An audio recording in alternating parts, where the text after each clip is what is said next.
Georgia. North Central Morgan County in North Central Georgia.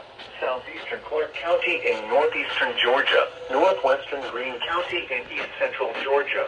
Western Oglethorpe County in northeastern Georgia until 6:15 p.m. Eastern Daylight Time.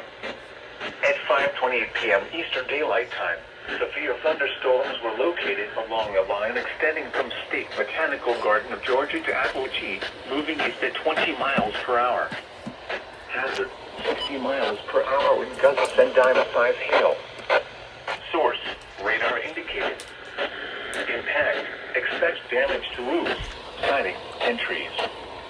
Locations impacted include Watkinsville, Lexington, Winterville, Crawford, Arnoldville, Woodville, Bishop, Maxey's, Whitehall, Athens, Clark County, Stevens, Racewood, Hutchins, Barnett Shoals, Dunlap, State Botanical Garden of Georgia, Penfield, Farmington, and Appalachia.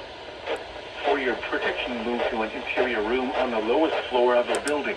Oh my God. If you feel in damage, hail or flooding, wait until the storm has passed, and then call I'm absolutely stupid.